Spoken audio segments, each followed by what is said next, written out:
What's up, everybody? Welcome into the Sanson Sports Media Podcast. We're your hosts, Hunter and Michael, coming at you tonight from about 6:30 p.m. Eastern. Games haven't necessarily tipped off yet, or at least the bulk of them. And then Wednesday evening on the 25th of February. Mike, how we doing? Doing all right. Better than probably how Indiana feels now after last night. Much better than either Indiana or USC. I mean, both just took brutal losses. Obviously, losing to UCLA is not the same as losing to Northwestern, but losing to UCLA by 20 is a big deal. UCLA now, I think, is pretty safe. We're not even necessarily going to have them on the bubble graphics that we're going to talk about here in a minute. But I don't. USC, I think, now is out of the tournament. They've picked up way too many losses, and Rodney Rice got hurt about 5-6 games into the season. So they may kind of wait the end of the season, which they haven't looked as good during that, a little bit heavier too. So some tough times coming in LA for USC. And then Bloomington. I don't know what happened last night. How do you lose to Northwestern when you know you're on the bubble? Did you just get too scared? I mean, I don't get it.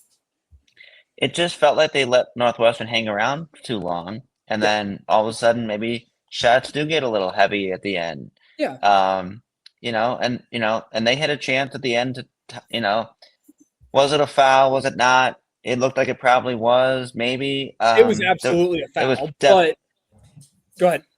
It shouldn't come down to that. Exactly. And you're never going to get that call you're rarely going to get that call in that situation.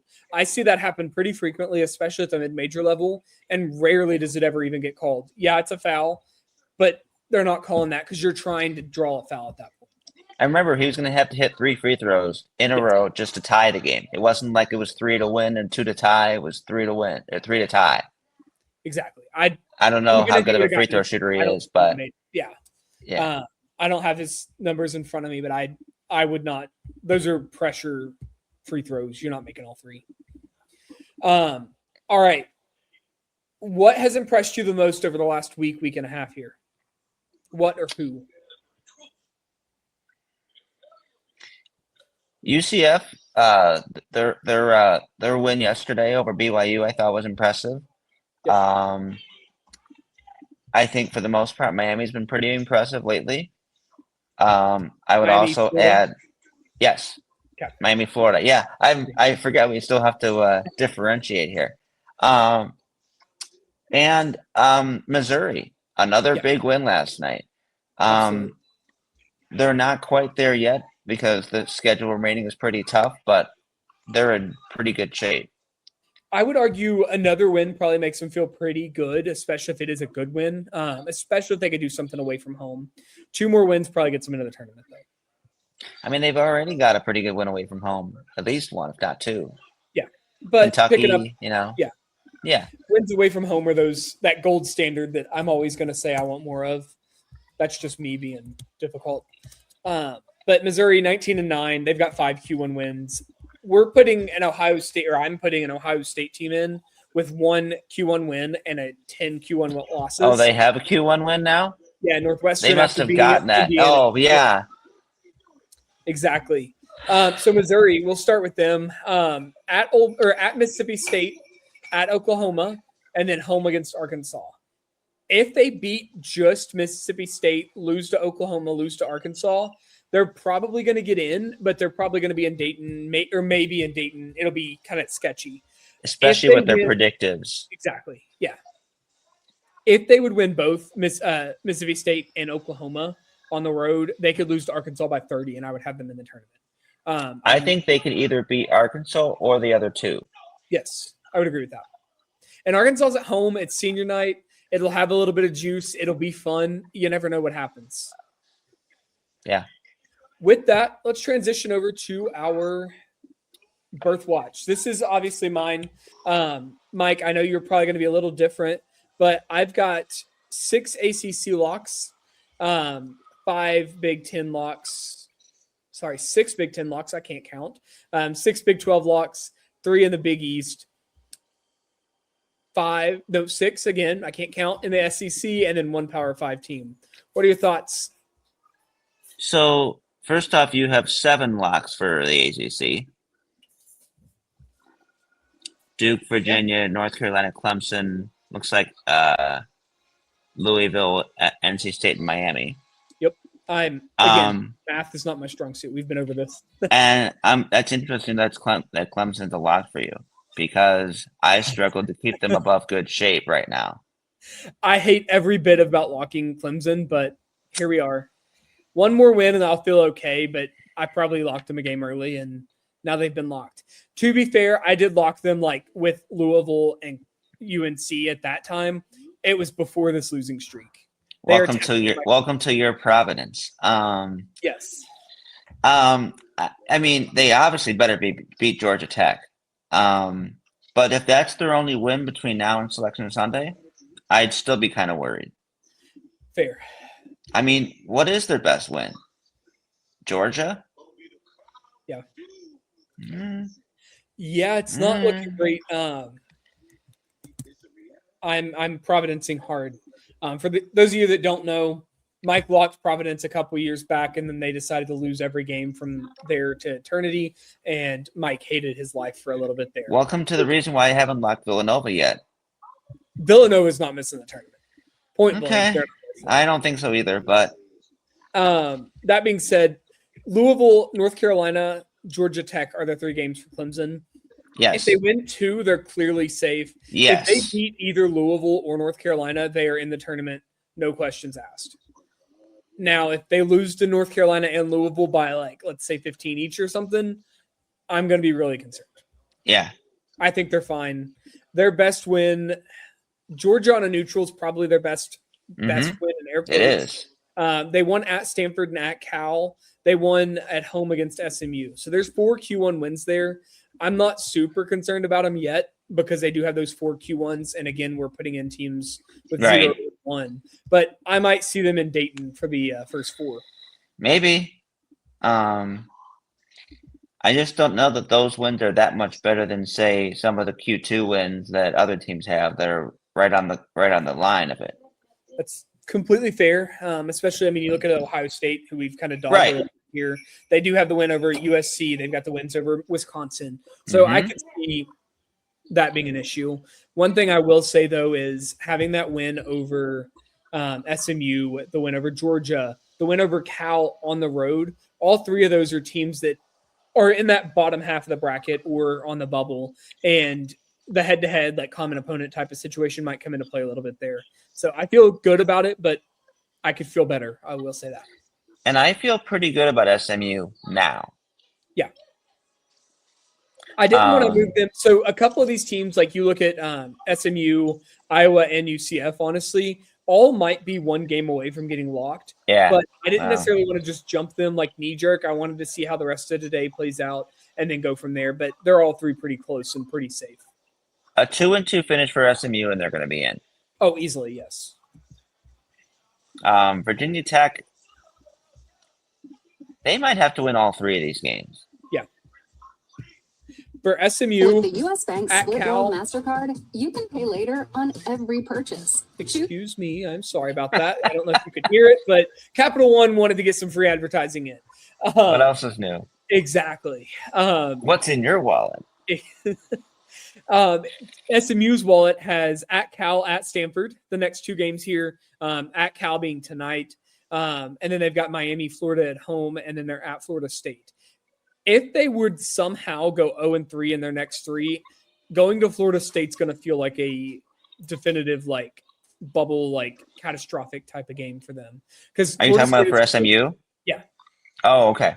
Yeah, like Florida State's good and they've caused some chaos this year, and I could see them doing it again. Yes. That being said, if they beat Cal tonight, I think they're safe. Virginia Tech and Cal may have to win their remaining regular season games to get in. So I might actually have Cal. I don't on this graphic yet, but I might have Cal in the field as my last team in right now. That's where we're headed with these teams at the moment. You'll notice on this birth watch, there are more teams out than there are in at this time, and that is intentional. Yeah. Like I do not have, I have 45 teams on that graphic, not 46. Mm-hmm. Looking at Cal, 18-8 solid, but there's, I mean, a 4-4 quad 1 record. That win over North Carolina is just aging like fine wine still. But they also have the win over Stanford on the road, And then the win over UCLA suddenly looks really good, especially on a neutral site. Yeah. So there are some really solid wins in this resume. Yeah. Plus the road win over Cal. But those metrics are just not what you want to see out of a tournament team. Ken Palm at 67, BPI at 73, T rank at 58. Like you're struggling on the back end a little bit there. It's kind of what we saw from Seton Hall before they started to kind of taper off, and you still wonder about that with Cal. I mean, there's not as much time left, but yeah, there's plenty of opportunity. Outside of SMU, they have Pittsburgh at home, at Georgia Tech. Both of those are Q3, and then at Wake Forest is Q1. But I mean, it's Wake Forest. Yeah. So one tournament game remaining. If they win tonight, I'll feel really good. If they don't win tonight, I'm going to be pretty worried about them. Right. I would agree. And for Virginia Tech, apologies, my schedule's not loading yet. They finished with at North Carolina on Saturday, home versus Boston College next Tuesday, and then at Virginia on the 7th. Well, they definitely need to go 2-1. Yeah. 2-1 might be enough, though, because you're picking up a Q1A win either way there.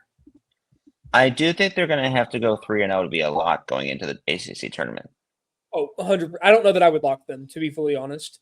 I'm getting to the point where outside of UCF, Iowa, and SMU, yeah, I don't know that I'm locking any of these other teams. We're kind of getting to that point where I don't trust them. I think Georgia and Missouri are probably okay, though. But I don't know that I'm going to lock either of them. That's fair. All right. Big Ten. 6 teams locked there. Any qualms with any of the locks? So I'm just stubborn about Wisconsin. I just don't want to see them lose to Maryland. Otherwise, I'm fine with that. I actually put UCLA up to the near lock. I think they only have to win another game. Now they have the Illinois, Purdue win, plus they have the USC win. Yeah. They've got a couple decent road wins. They're not great, but they're good enough. So I think they're in pretty good shape now. That's fair. Iowa. I struggled a little bit with my near lock. My near lock almost needs to be good shape and the bubble above Dayton. Yeah. Some of the bubble above Dayton teams need to move to that near lock, and that needs to be its own category, I think. But you were saying about Iowa? I think Iowa is in fine shape. I just don't think they want to lose their last, 2 of the last 3 games here. I think they're fine, but that game they don't have a lot. Important.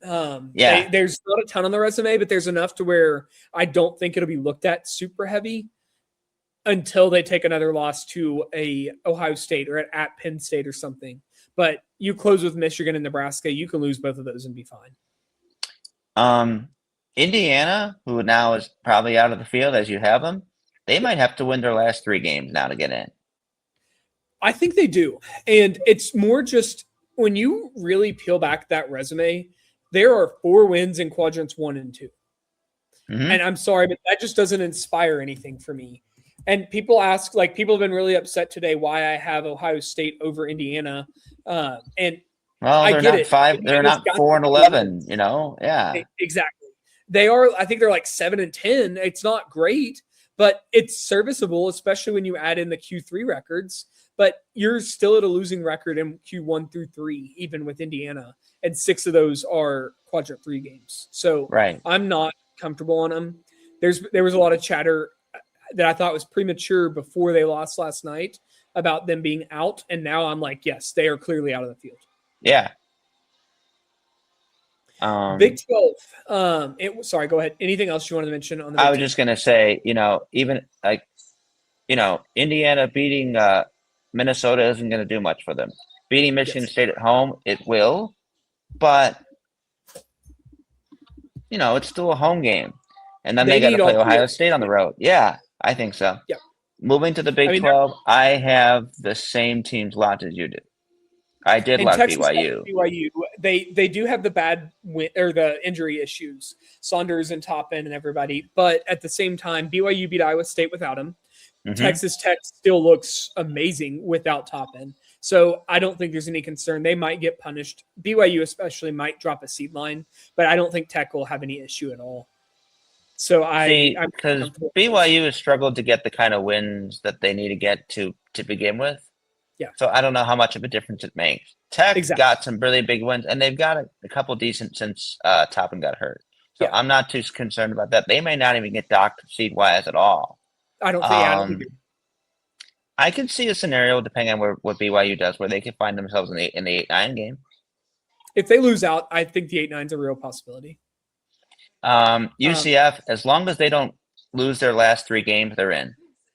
Correct. They're in really good shape. I tinkered with locking them last night. That's how close we are. I didn't, but they definitely need to be in that 1-win category. I'll move them up after tonight. But they beat BYU by 13 at home last night. They're on a 3-game winning streak. They close with Baylor, Oklahoma State, West Virginia. Give me one more win, I'll lock you. So Saturday, home against Baylor, beat them, and it's over. I feel kind of like with UCF, like I do with Missouri. I know the predictive metrics aren't very good, but go look at those other teams on the bubble and find me teams that have better wins than those 2 teams have. And when it comes down to it, they might get docked for their predictive metrics come seed-wise. They might be a 10 instead of a 9 or an 8 instead of a 7 or something like that, but they're not going to be out of the field because their predictive metrics are in the 60s. I'm sorry. Right. Every year we see a team or 2 slide in like this. It's ugly. They're typically underseeded, though, and cause some chaos when they get in. You know, we're not talking about 2 teams that I think are going to be Final Four contenders. I'm just saying these are teams that should be in the tournament. That's all. Agreed. Yep. I want to see them win a game, maybe 2, play probably a competitive game, and then run up against a 1 or a 2 seed after and lose. That's what'll happen. TCU, I do think, is in the field now. Again, agreed. They've got some really good wins too. Now they have some terrible losses too. But a 2-1 finish, and I think they're going to get there. I would agree. 18-10, but I mean, like you said, they've got some just massive, like high-end wins.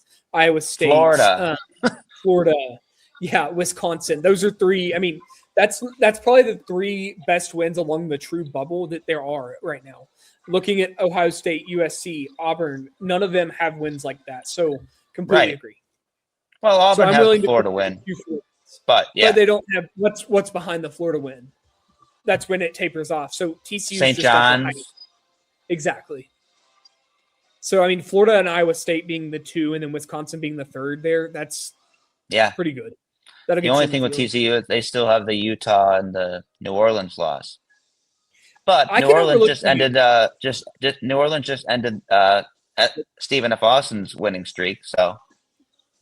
There's that. And realistically, they're not going to get to Q3, but that's also not a 360th team. I've seen worse Q4 losses than that. Let's put it that way. Mississippi State a couple years ago, I saw. Yeah. So win 1 more or win 2 more, and you're good. They could afford a loss to Texas Tech on the road and then beat Kansas State and Cincinnati and still be okay. But that game against Cincinnati on March 7th, really going to be important for both teams in different ways. But TCU will probably have to have it to get in the field. Once you get beyond TCU, I don't see much of a case for anyone else. Oklahoma State finally snapped their winning streak, their losing streak last night against West Virginia in overtime. All that did was basically move West Virginia's chances to next to nothing. Yes. I think Oklahoma State, Cincinnati, West Virginia, if you want to go below that, which I'm probably not, needs to win out and hope that the committee cares about conference tournaments this year, which I don't even want to touch yet. They've said they're going to evaluate them more. I'll believe it when I see it. Exactly. I've decided this year I'll be running. What? Yeah, I just don't see it for those teams below TCU. Agreed. I mean, Cincinnati, and I know there's a lot of Cincinnati fans that'll probably hear this. I'm sorry, but if you want to make the tournament, you should have beaten Texas Tech, or maybe have not lost in Eastern Michigan or something like that. You all the games matter, and you just can't have that on the back end. But I agree. That Eastern Michigan loss is probably worse than TCU's loss to New Orleans. Without looking at actual, let's look it up. Well, who was Eastern Michigan beaten in the? Who was Eastern Michigan beaten in the MAC play? Nobody. Yeah, not nobody. But they're not beating the top. I mean, they just got beat up Miami of Ohio last night. Mm-hmm. So yeah, all 3 of those teams really just need to win out and pray for some grace. I will add this year, I'm going to be doing a second bracket. The first bracket that I publish will finalize before conference tournaments. And then the second one, and I mean the power conference tournament. So like that champ week, not the first week of conference tournaments with a lot of the AQs playing. But I'm talking about the bigger wins. And then one that I run up to Selection Sunday like normal, just to test how close I would be if I didn't account for conference tournaments at all. Curious. That'll be interesting. Yeah. The Big East, Villanova, there's not much to discuss. Yeah. What are your thoughts on Villanova? I just want to see them not lose out, basically. I mean, the rest of their schedule isn't particularly tough, which is kind of my pause on locking them, but I don't see them missing. And there's not much else I see. Seton Hall probably has to go 3-0 to finish, and they got to do that with beating St. John's and UConn. Yeah. And if beyond, they go 3-0, they win. That is why they're still on the page. Yep. But that's asking a lot. And then there's no one else even close. Anyone. Everybody else is eliminated. Like your bubble's popped. You're going to Cancun. That's the unless you win the Big East tournament. Yeah. If you win the tournament, we'll have a different discussion. But I think that's enough. Go ahead. At SEC, I have everyone locked, including Kentucky. I decided to lock them this morning. There's enough there, and despite the injury concerns, I don't know that Kentucky would do that much better in these last 3 games with or without. So I don't think it's going to matter too much. I'd agree. Georgia, what are your thoughts? I know we touched on Mizzou. What are your thoughts on Georgia? Feel better about them now than I did a week ago. Yes. But they don't want to leave it close because that non-conference strength of schedule below 300 is not where you want to be. Absolutely. That being said, I think getting a 20th win, so that's one more win, probably puts them in the field. I would not lock them at that time, but I think it would get them in the field. They get Vandy tonight. They're South Carolina at home, Alabama at home, and then at Mississippi State. If they win 2, let's just say they're clearly going to be in. 3, then we're pushing an 8 seed. If you go 4-0, things could get really fun for them really quickly. Mizzou, I think touched on A&M. Texas is in decent shape, but we'll see. I'd agree with both Texas schools being in a solid place right now. Texas, you're just 16-10. Yeah, you did play a harder schedule, so you're going to get a little bit of the Auburn treatment. 5-7 in Q1, 1 Q3 loss for them. For A&M, 19-8, 4-5 in Q1, no bad losses. I think A&M's probably closer to Mizzou than they are to Texas right now. Let's see. What is Missouri's not Missouri, Texas's strength of schedule here? Because it's not quite Texas A&M. I mean, it's not quite where we have Auburn here. Yeah. Texas net out of conference strength of schedule 64. Yeah. So that's fine. Well, no, their overall is 66. Their out of conference is 256 from what I'm seeing. Oh, you're talking about A&M. My bad. Yeah. But I think they'll be okay. You mentioned Texas. They may get a little bit of that Auburn treatment. You're right. They did have a tough schedule.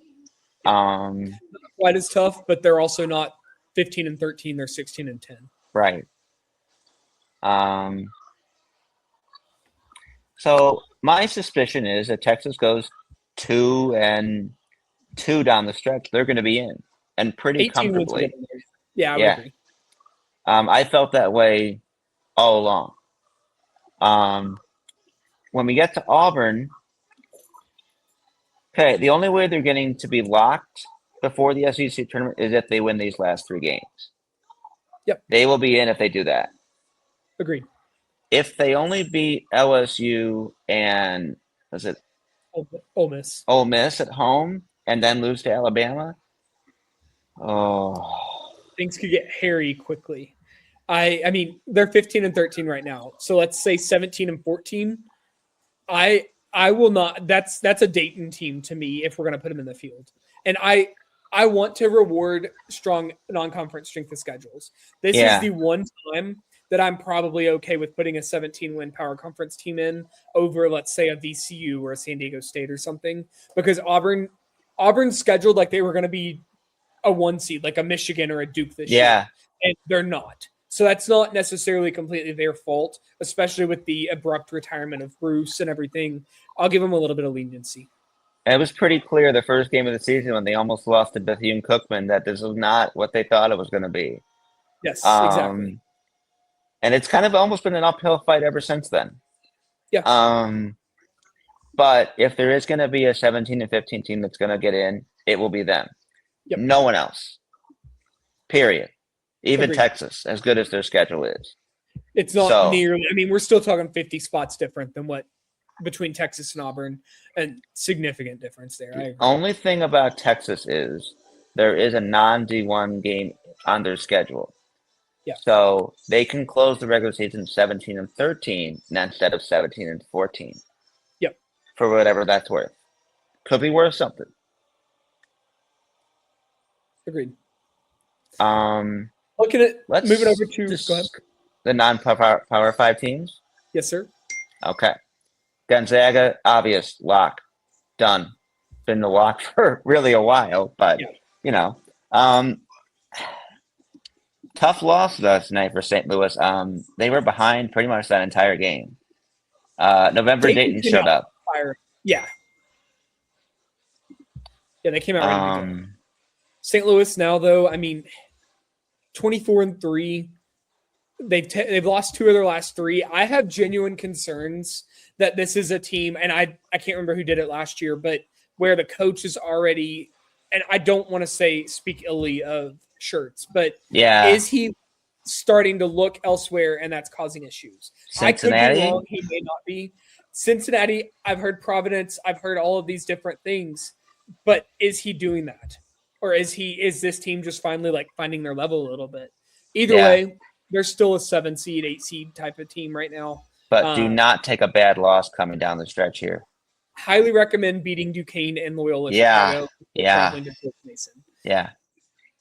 2-1 will get them in safely without an issue. Yeah. If they would go 1-2 or 0-3, 0-3 would probably leave them out. Yeah. 1-2 might put them in Dayton. Mm-hmm. And when you lose 2 out of 3, you start to feel a little more of the pressure. Utah State, I think, is fine. It would have been better if they didn't, but I think they're okay. San Diego State needs the game against Utah State way more than Utah State needs it. So yes, agreed. We do that, and then let's say that Santa Clara loses to St. Mary's tonight, and San Diego State wins. You could be looking at the Aztecs and the tournament tomorrow morning. It'll be close. We'll see how if that plays out or not. St. Mary's, I think, is actually in a pretty good position. I mean, they've gotten through all of the bad loss potential. Yep. And, they only have Gonzaga and Santa Clara coming up. And unless there's an upset in the WCC tournament, they'll probably play Santa Clara again. Yep. So as long as they don't go 0-3, which I mean they could, they might still get in. I don't know, but certainly a win before the end of early there of March, and I think they're in. I would agree. They're sitting at 1-3 in quadrant 1 right now. Virginia Tech is 50 even in the net. Yeah. I would really like, and I know it's not that much of a difference between 50 and 51, but I think the committee would really like them to stay 50 for St. Mary's. Me too. Santa Clara, you have to give it to St. Mary's and Santa Clara for so far getting through the bad losses and taking care of business. Yep. There have been some close calls, but they've gotten through them. Survive in advance. That's all that matters. Santa Clara, after the St. Mary's game, has one more. I think they play Oregon State to close the regular season. So that's when they're going to have to win, no matter if they beat St. Mary's or not. Yeah. So and they beat St. Mary's. Go ahead. Beat St. Mary's, beat Oregon State. I think they're in the field. Would I call them a lock? Probably not. But I would put them in. I think they'll get in the field ultimately. Yeah. When you get to Miami, Ohio, I mean, it should be as simple as win your next 3 games and you're in. It really should be as simple as win your next 2 games and you should be in. But agreed. I've seen, it's been a few years now, but Middle Tennessee, when Kermit Davis was still there, going into the last game of the regular season, was clearly in and then lost their last game, and then lost that first game in the Conference USA tournament, and were left out. Yeah. So you never know. I'm not saying the committee won't do it, but I will tell you, if they beat Western Michigan on the road, Toledo at home, and then Ohio on the road, I will be locking them. And if I miss because the committee isn't going to put a 30-win team in, I'm happy to not get a perfect, like get all of the teams in. Right. At some point, we have to value winning. I understand the schedule sucks. They're going to get their chance to prove it when they get in the field. But let's give them the shot. They're undefeated. You don't have to tell teams like TCU and, I don't know, Cincinnati or whatever that it's not easy to win every game. Exactly. They have Q4 losses. Ohio, exactly. Did just beat Eastern Michigan. Actually, they've beaten them just the once this year. However, Cincinnati did lose to them. And by almost 10 points, too. Exactly. Would love your thoughts on the New Mexico and VCU kind of duo down there on the bubble out. It's funny. They played a game this year. They did. Which New Mexico won. And that's why they're on that graph. VCU, boy, they had some close calls against some quality teams in the non-conference that it would be nice if they would have gotten. Yep. I love that they were able to get the games and play them. Let's see if they win those last 3 games and then see how it looks going into the A10 tournament. They have a chance. There's no question about that. Absolutely. Because, have you seen how many times these bubble teams have been losing? If you haven't, just turn the TV on. Some of them are going to lose tonight. Yeah, exactly. VCU closes with Fordham at home, George Mason at home, and then they're at Dayton next Friday for the. That's going to be a tough game. That's going to be a fun game in Dayton, Ohio. And that may determine if VCU gets another game in Dayton. Yes. Wink, wink. Yeah. For our New Mexico friends, I think I think a second A10 team at least is going to get in. And I think we'll get at least a second Mountain West team in. Agreed on the Mountain West team. We got to get the 68 team somehow. I am praying for bid stealers. I would love to see Miami of Ohio go undefeated and then lose to Akron in the championship and then get in because of that. I would love to see Utah State run to the Mountain West championship and then lose to a New Mexico or San Diego State. Same thing with St. Louis and VCU. I want bid stealers this year. I do not need to see Ohio State, USC, Indiana, Virginia Tech in the tournament. Exactly. I don't. Exactly. I'm sorry. My concern, though, is if we do that, they're going to use that. The higher-ups are going to use that as an excuse to expand the tournament. Right. So it's a catch-22, but give me all the mid-major upsets and bid thieves this year. Yep. With that, any other teams that we haven't mentioned that are worth mentioning at this point?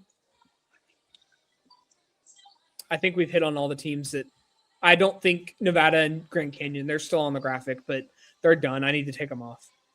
I think I took Grand Canyon off, and I might have kept Nevada in after they beat New Mexico last night. But it's not a very good chance. And it's just to have somebody on the graphic at this point, to be fully honest with you. I actually had Akron still on my graphic, and now that I realize that the NCAA's wins above bubble is about almost a full win or so, half a win to a win below it, it's probably not good enough to come close. Yep.